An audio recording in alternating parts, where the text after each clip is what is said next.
You're listening to LeaderCast, episode 179.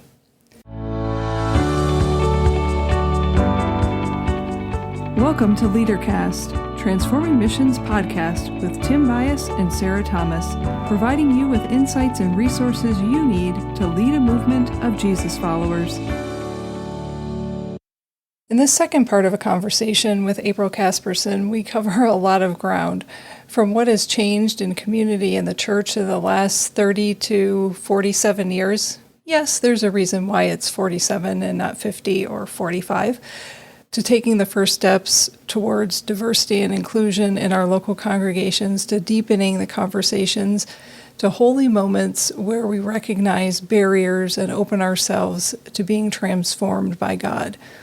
It also led Tim and I to recognize a big theme that we're considering for 2022. It's gospel-centered, transformational, and within you. How's that for a tease in May 2021 about 2022? As a reminder, you can find show notes at transformingmission.org/podcast. To go directly to the episode, just go to transformingmission.org/179. Without any further wait, here is our second conversation with April Casperson. April, welcome back to LeaderCast. You're in a unique group with LeaderCast. I think you're only our second or third person that's been with us twice. So welcome back. And she's really in a special group because she's back to back with us. So for the people that missed our last episode, would you tell us who you are and what you get paid to do? I am an ordained deacon in the West Ohio Conference, and I currently serve as the Director of Diversity and Inclusion for the West Ohio Conference. So I work with a team, and we work to help the people and the structure of the annual conference better work across difference. So when I say structure, oftentimes that does mean people, especially clergy, because you can find clergy on a spreadsheet much more easily than you can find all of the laity in a spreadsheet. And technically, you can make us do things as clergy, but it's complicated. But I digress. So working across difference can take a lot of different forms. Sometimes we start the conversation with race. Oftentimes it's about theology and politics or generational differences or differences in geography. And so our team, we figure out what makes the most sense in a particular context, whether we're working with a body of people or a committee or a group or a church or a mission team or a ministry team, figuring out what kind of resourcing and support they need to better work across difference. We'll continue a conversation that we began with our last episode. And I think I'll start with this question, and that's how has community changed? Oh, gosh. I think we can all have examples of how community has changed so much in the last 30 years of church and also American culture. Not that there's just one church culture or just one American culture, but we've moved very much into an opt-in mentality. And that's not all bad because there are just so many options on the table. And also, I think different levels of complexity in terms of what it means to be committed to a community, that just the complexity is up-leveled. And people are more comfortable with choosing multiple communities to belong to. And that's not just religious. People are looking to get their needs met, but they're also looking to say, how can they make a difference or how does their presence matter? And community is also online. Online is not adjacent or less than. It is just as robust and meaningful and has boundaries around belonging as communities that gather in person. So that alone, I would be curious to hear what the two of you are thinking in terms of, like, churches can't just simply use attractional models anymore, because it's not that there are 3 options for spiritual growth and belonging in the neighborhood, but you have infinite options online and in churches, and even in places like CrossFit or joining a gym or Zumba or service opportunities. April, I don't know if you know this about me. As someone who was not raised in the church and came to faith as a young adult working on my master's degree in higher education, Hmm. My experience of God and church and faith and community was formed in the backwoods of Rocky Mountain National Park and the backwoods of the Smoky Mountains, hiking in the Smoky Mountains and rock climbing with friends and camping with friends. And it was the conversations about life and things that matter. And so for me, when people talk about, well, it's not just about coming to the church, I pause and go, was it ever? Hmm. Because for me, faith didn't start in a sanctuary, in a church building. Mm-hmm. The questions of faith were being formed and asked before I ever was willing to step foot into something or even ask questions about something that's called church. And Tim and I joke a lot that I'm always 10 years ahead of where where a majority of folks are. And it can be frustrating for me because what you just named, April, I was talking about 10 years ago. Mm-hmm. Look around. God's happening right now with that couple that is having a conversation and that tear that's rolling down that man's face. God is present there. God's present out in the park with that child chasing a ball and their dog. God's present with a family sitting down and having a meal for the first time in 10 days. God's present in that conference room as people come down to the table and they're trying to make decisions about what the priorities for their organization are. God's present in the hospital room with the doctors and the nurses. I mean, some of the most holy places that I have ever experienced are in hospital rooms and with medical professionals. So, yeah, the short answer to what you said would have just been to say, amen, period. But you got the long answer instead. So April, and just the question of how has community changed? And this is something we joke about too. I'm in my 47th year of appointment. Mm-hmm. So I'm the old white guy on this podcast. And we appreciate your insights. The church as a community has changed tremendously over that 47 years.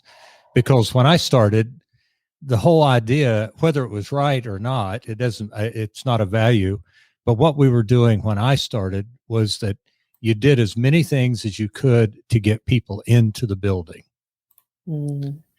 And the major shift has been, which is a good thing, is we do everything we do now to get people out of the building and into the community. Do we?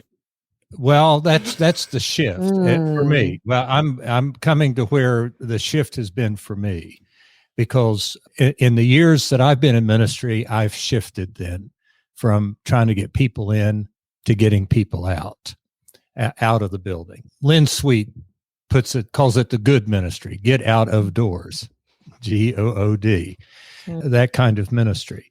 Part of where the shift has come for me, and it wasn't because I was against people, but the way God has put me together that I'm willing to live into more now than I've been ever in my life, is that God puts people in my path so I can become who God created me to be.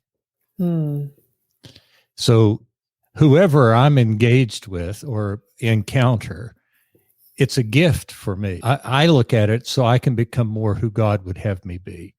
So if I'm closing myself off from people, I'm actually telling God, these people aren't for me. And God's saying to me, I want you to become who I created you to be. Here's some people you need to encounter. So that's part of what I think of when you say CrossFit or gyms or whatever. It seems to me that the church is, I'm going to say, other than what we understand, that what we're talking about is community, the church is wherever we are with people. And if we're not developing those relationships for community, for relationship, for the engagement of me being my best and others being their best, then we're not church at all, and we're not community. That's kind of the way I look at it, and I've expressed that on this podcast before. But as we're talking about community now and how the community has changed and just the real struggle I have is that somewhere we think that we can choose the people who are to be in our lives. Now, we may choose not to engage with people who are in our lives, but we can't choose who's there.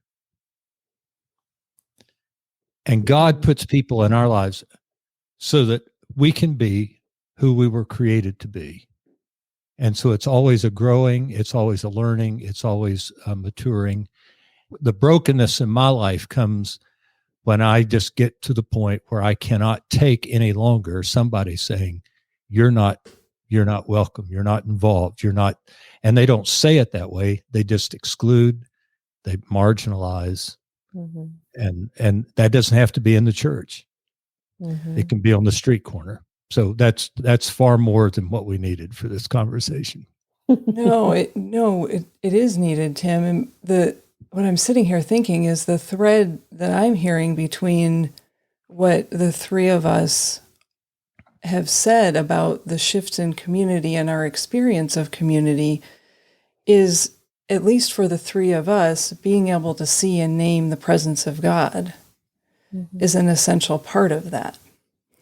And so, April, back to your original question of attractional models of church, perhaps the gap that we're experiencing with folks is that if I am participating in the life of a church, and I think that faith is about going to church instead of being the church, I am not open, aware. It's not even on my radar to be looking for God in those places, because the place that I go to, this sounds silly, to get God, to get my Jesus, is to a sanctuary, to a building. It is not that I'm carrying, Tim, I'm thinking of the benediction that I have heard you offer many, many times. You're going out into the mission field. That frame of reference is not a part of the radar that people are looking at. And so perhaps one of the things that we need to do a better job of as leaders is helping people to think more incarnationally. I have thoughts because I agree fully with both of you. I wonder if when we think of community, and especially church community, there's a sense of ownership, like we own God or we own Jesus, or your most excellent way to access God is through our building or our community.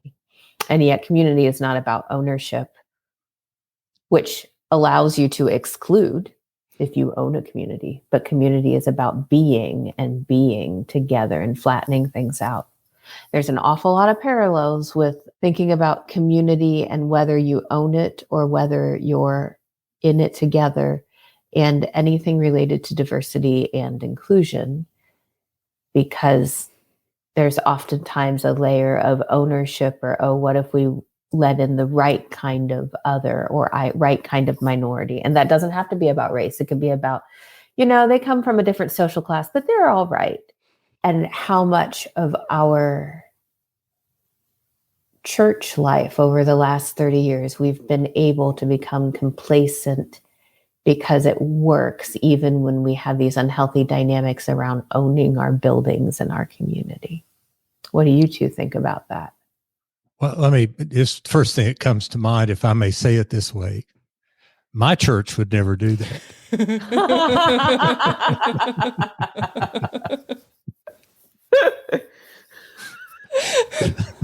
That was great. Well, our church welcomes everyone. It's like, but do they? My church is better than both of yours. I can use this as an example without going too far off the deep end, but I was the pastor of a church once where the mission statement was, all are welcome at our church. And I asked the question, should we be that limiting? And they said, well, no, we're open to everyone. I said, not if it's your church. And I think we spent some time working on it to refine the mission statement so that we got the possessives out of it. So I think I agree with you, is that there is a piece of ownership. And the ownership, I don't think any of us would say we own God, but we own the building. And we wouldn't say that we own God, but we certainly own the process and this property. And if somebody wants to take this property away from us, we've got a piece of property next door that belongs to somebody else. That's where we'll build our church. And it's not only language, but it really gets deep down into the psyche from my perspective. That's part of what gets in the way of what we're really talking about in terms of community. Because there is a possessiveness, and my God does this. My Bible says. Somewhere we've got to get beyond that. All right, so I'll admit it. Those are my triggers. Well, and Tim, you are saying this, but I'm just going to say it very plainly. It's not about the rhetoric. It's about the attitude and the intention underneath it. And sometimes, yes, we can change language so that we can learn to live into that, because we're not fully there. And that can be helpful. But a simple change of language isn't going to care for it. Saying it plainly. You're right. You said it plainly. That's not what I was intending, but my language showed differently. That's my point. Yeah. My experience around diversity in the church is that I've pastored churches that had very little difference in race or color, but they considered themselves diverse because they thought differently. They had different views of theology. That is a level of diversity. Yes. But the talking about being a diverse congregation or being open to other people, I actually asked someone who was a member of the church, and we're in a conversation about being a diverse congregation. I asked her, she was of African descent. I said, would you say that we're diverse? And she said, no. And people were surprised, because they'd not faced that. They saw themselves, because she was in the congregation, they thought they were a diverse congregation. Your example about asking for an honest assessment of a community, though, is very, very telling and useful, because we often think we are more diverse than we are. And sometimes that's about race, sometimes that's about politics, but it takes a clear assessment. Oftentimes we overestimate our diversity or our abilities around working across difference, whatever that may mean. And when we are confronted with a difficult situation, or even just gracious sharing, and we realize we are not who we thought we are, or we're more aspirational than who we really are in this moment, that's the starting place for being intentional about diversity. I'd have to look it up, but it's a pretty common study in a lot of different contexts, where if we're talking about race, you get a group of, let's say, 30 people, or a classroom of 30 people, and you have only 2 or 3 people of color. That's not a lot of diversity, but the majority of your white students in the classroom will say, yes, we're diverse. And so we take a glimpse and we overestimate.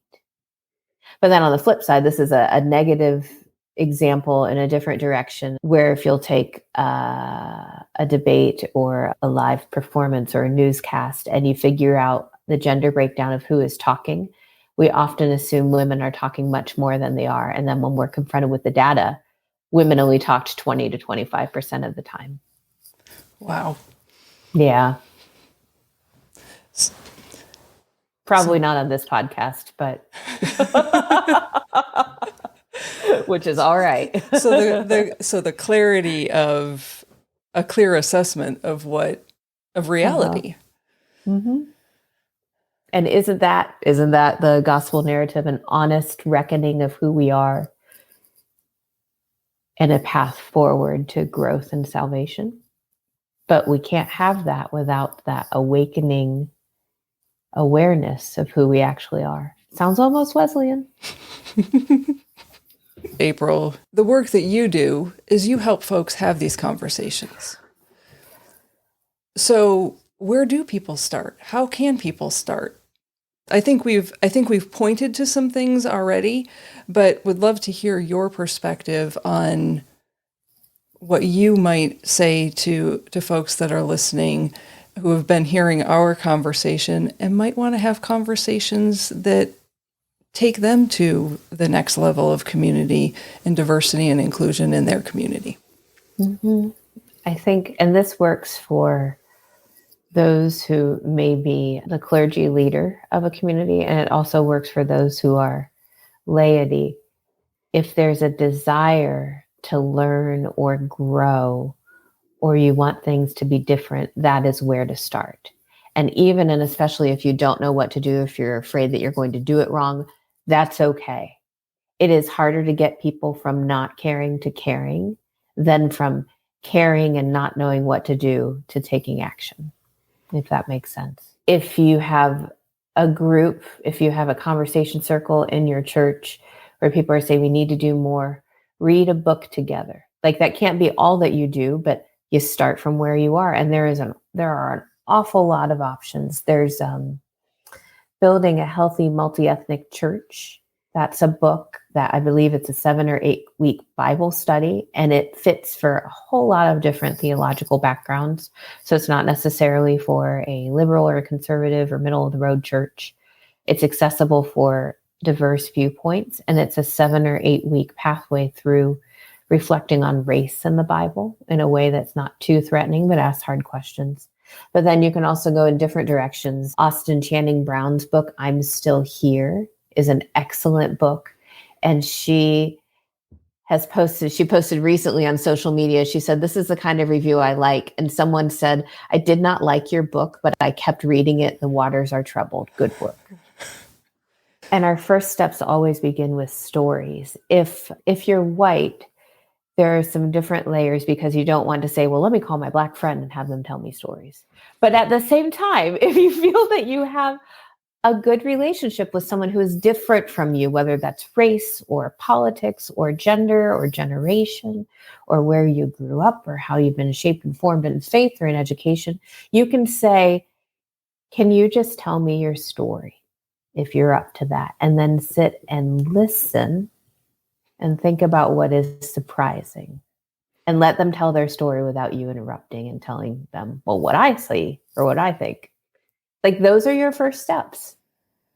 April, I really appreciate you saying that because the Austin Channing Brown's book is her telling stories and relating them to a reality that many of us people like me, either have allowed ourselves not to think about, so we're ignorant, or we've just denied them. Mm-hmm. And when you read her book, it truly brings you face to face with some reality. So I appreciate you bringing up her book. I know there are others, but that one particularly, because there are other books that you can read that are more on the line of, I'm just going to say they're kind of intellectual kinds of things. I mean, you can learn stuff. There are facts, and what Brown does with her book is really tell a story that you can't say, well, that's just not true, because that's her story. And that's part of what I'm talking about that enriches life, is that when somebody's able to tell their story, it intersects with ours. Mm-hmm. And if those are the places, I can always say, well, that's just somebody's opinion if it's not a story. Does that make sense? Is that because if I can dismiss somebody's opinion, But I can't dismiss your story. I can ignore it, but once I've heard it, it's part of me.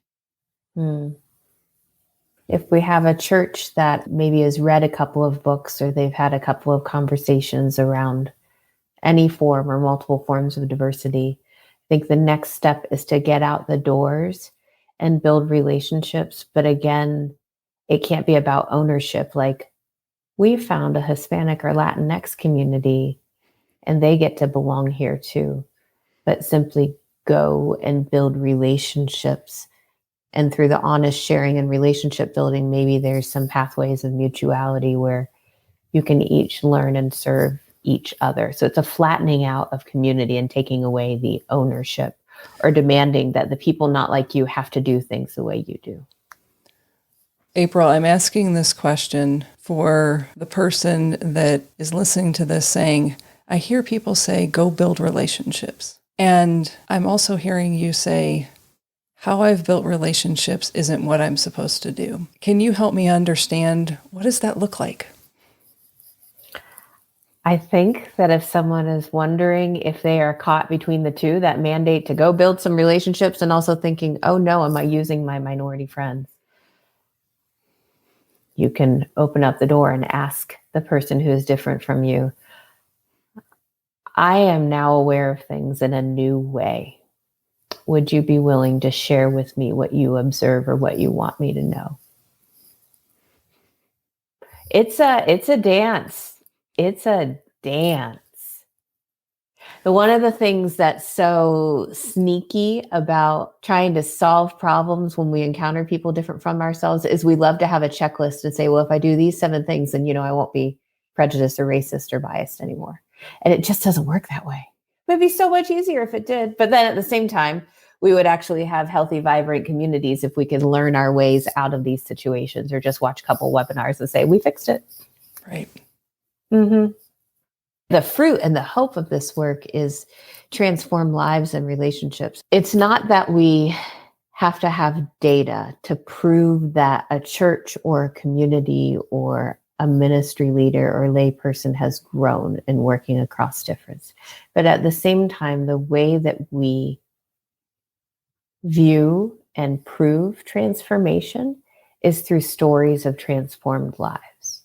So what you're looking for is growth and transformation and new ways of seeing and new ways of explaining where God is.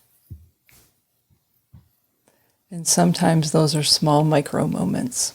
Mm-hmm.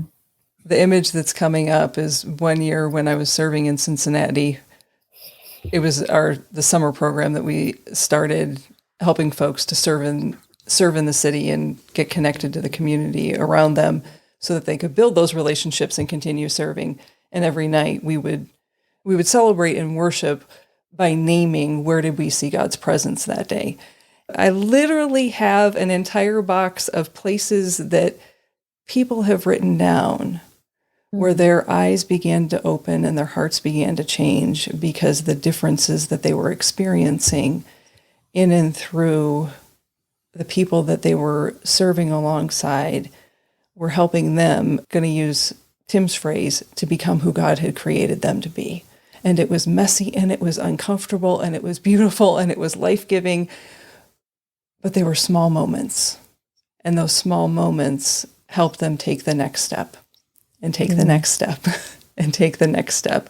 And what I'm hearing you point to, April, is that it's a journey. We just need to take one step and then be faithful in the next step. April, what you just described from my perspective and talking about, it's not the data, but it's the stories, it's the narrative. That's the gospel. The gospel is we don't know that we make disciples or that we're a part of a disciple-making process because of data. We only know because of the stories or the interaction that we have with people. Mm-hmm. And I'm going to go one step here, which is still involved with community, but it's one of the places that I think we need to change. And that is, data is the easiest way to measure. So we've reduced all of our transformation down to numbers. Hmm. When the gospel is a gospel of narrative, and it's in those stories that we read and hear of transformation. And I think that's what's missing. So you've given me another piece in this conversation about our relationship within community and diversity, is that it's really in the crossing of the story, where those intersect. Again, I start from a biased perspective that I become more who I am because of the people I interact with. So, what do the two of you hope when you think of the next 10 years of ministry in church and anything related to diversity? You just blew my mind, April, because I'm trying to think through just this next year, let alone, and I'm usually the one out ahead. Yeah, great question. Because no, it's an easy cop out for me, April. I can retire. Now, and then what would you hope for in that next season? Well, that's what I was going for. See, she's good. She's not letting you off. No. Well, you can't retire from a call, and you can't retire from life. I mean, you can retire from something else. So this is a life question as far as I'm concerned, what you've asked me. It's not about my work. If I put my life in those kind of compartments, then I'm already in trouble. So I would, for me, I'd like to be able to know that we actually can, and this is a really an aspiration, but that the church would become a catalyst to the place where we could actually live together in this world with love, with that agape love, where we're actually working for the good of one another, where our political systems are actually working for the good of people and not just those who are in the power to keep the power, where our churches actually don't look beyond what the differences are, being able to recognize those differences, take them into consideration in the whole, and then become the communities that I think that God would have us be, and that is each of us have something to offer. The value of what I offer is not greater than what Sarah offers or what you offer. How does it all come together so that we live together, not the church against the world, but that the world is becoming what God created the world to be? And if that could happen in the next 10 years, I could probably die happy. Because the struggle, it just seems like we have, and our human struggle is that we just don't know how to live with each other. Mm-hmm. And whether that's because of differences, whether that's with opinions, and this will date this podcast, but what's just going on in the House of Representatives this past week? Mm-hmm.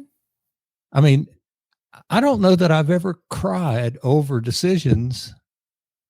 political decisions made in Washington, but the way we're treating people, colleagues on the House of Representatives floor, and then hiding behind prayer with it. Mm-hmm. That breaks my heart.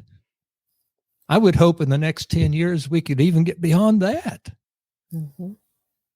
I could easily say, well, Martin Luther King's great speech, and we want to do that.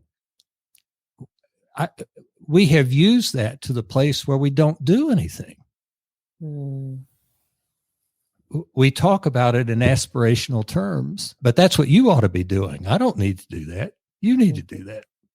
I mean, that's the way it comes across to me.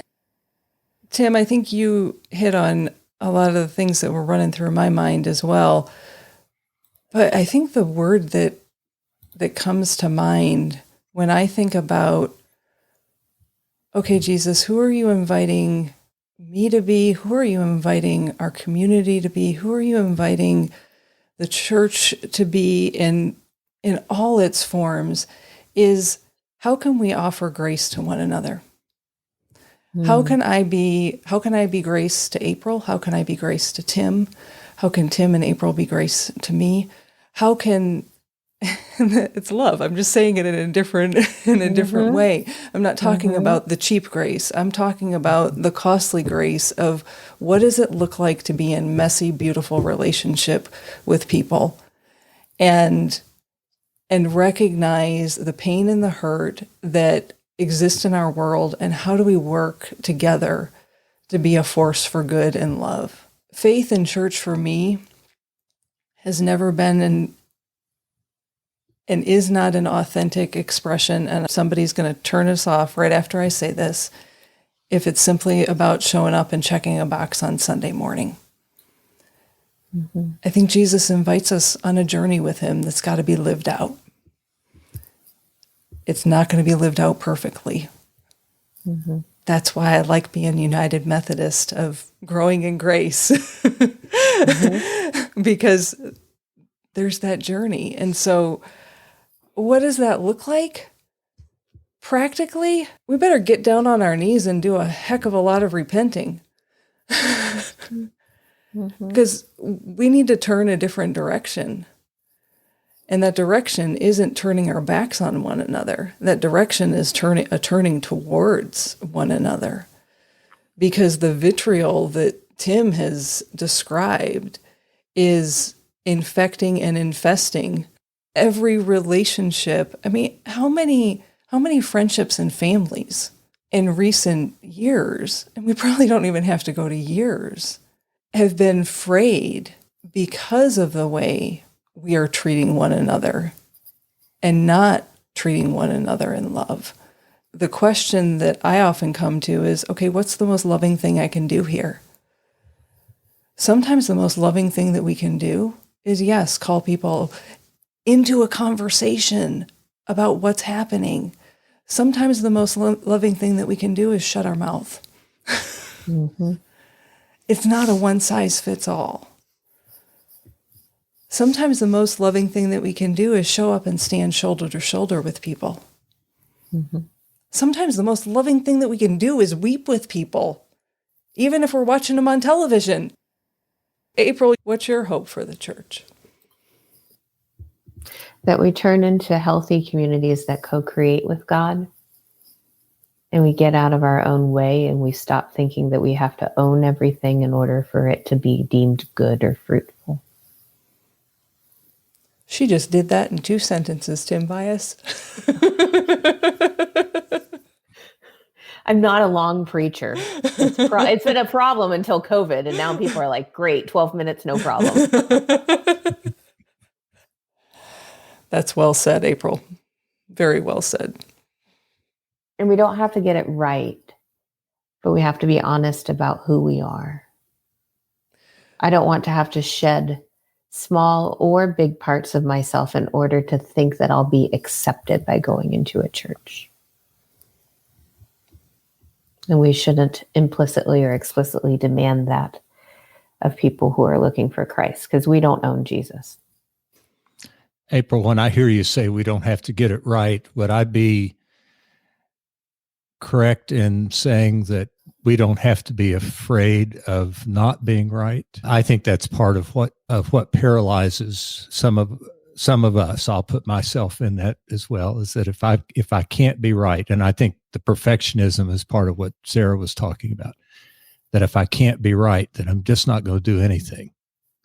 And if I don't know what to do, I'm just not going to do it because I don't want to be wrong. If we could get beyond the fear of not being right, could we take a step in the direction you're talking about? The only time that holy is perfect is when we're referring to God. But holy moments in community or individually are messy and imperfect, or even rooted in grief. A holy moment where you're grieving with someone at the end of their life. It's not perfect, but it's holy. Dinner with friends, with real sharing, and realizing that over the last couple of years, different friends have carried more of the load for the others. That's holy. It's not perfect, but it's holy. We just had a holy moment. Thank you. as we build virtual community through a podcast. Who would have thought? I appreciate both of you. It's moments like this that give me hope. Sometimes the holy moments happen in worship or in church, and sometimes it's in community. And as Sarah talked about hiking, I thought, yeah,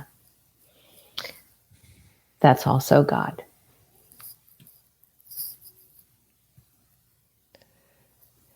Yeah, and so what I'm thinking, what do we need to have in place so that people hear and experience, whether you use the word, you don't have to be perfect, you don't have to get it right. What I want here is you. Mm-hmm. I think we say just what you said. I want you. I want nothing. There is no expectation beyond that. I mean, I even think I do it. Well, I haven't done it in a year because of COVID, but walking into churches, like, right. I am a blue jeans girl.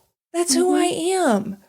But what runs through my mind is, what do I need to look like to show up so that I'm received the way that I need to be received? Why can't I just walk into the church in my blue jeans and it be okay? Mm-hmm. And Now that is a that's a superficial example, but you know what I'm pointing to. The thoughts that run through our head of, what do I need to be so that you will receive me? Those filters hinder community.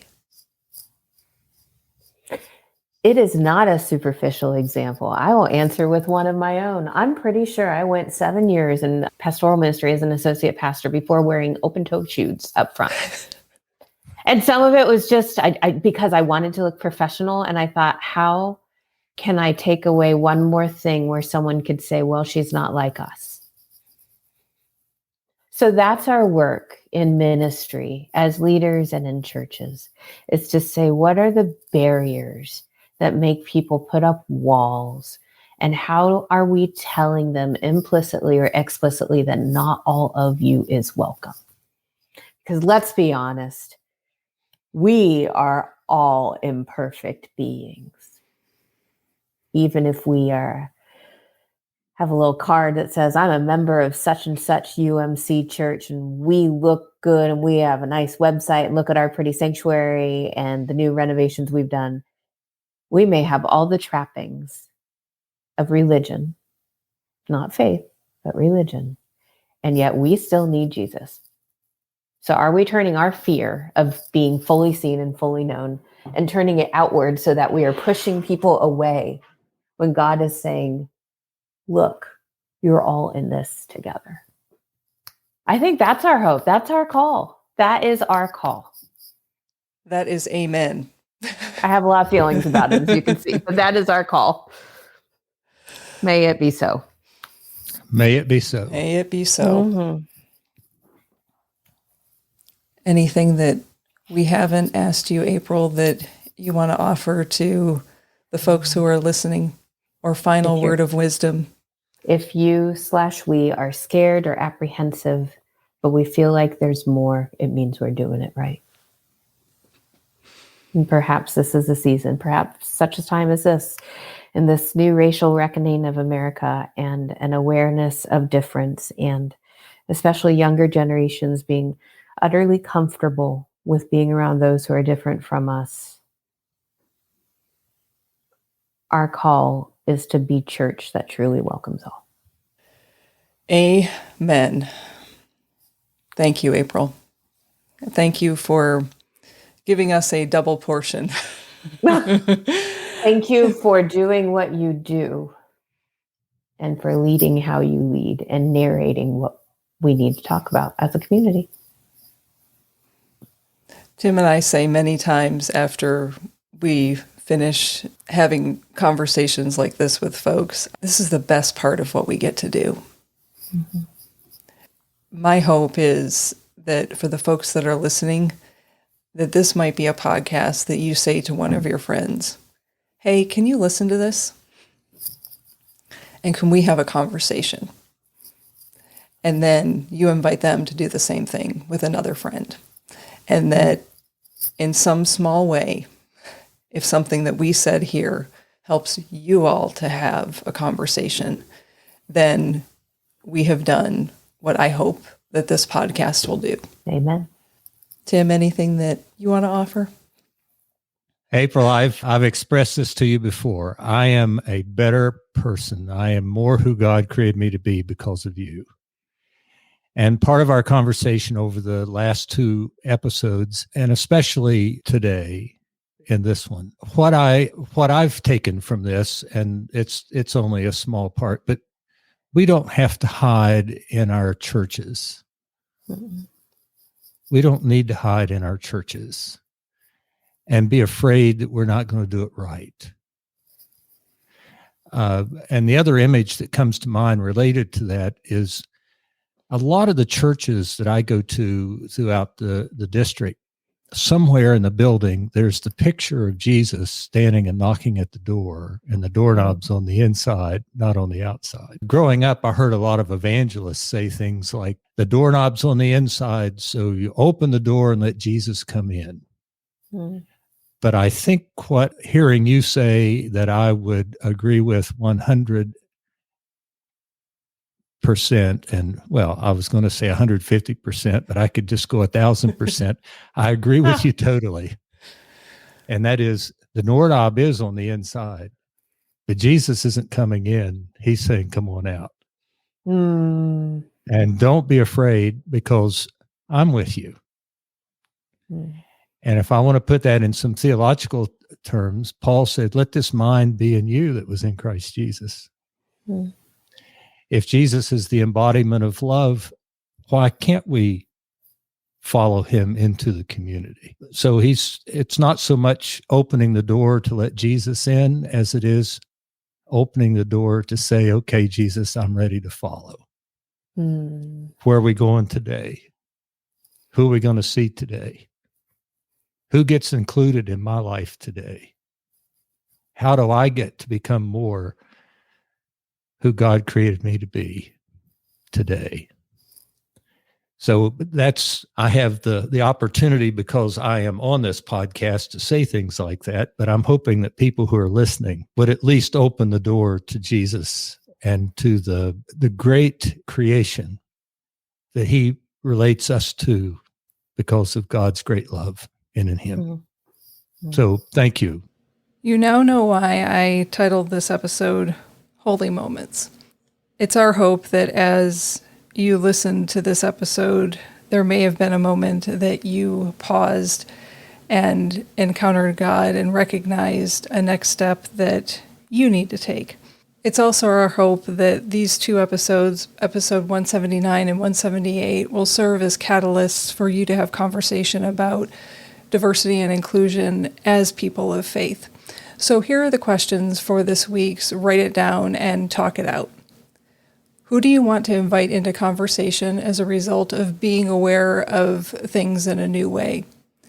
Second question, what recent experiences of God, personally or by others, point to transformed lives and a transformed community?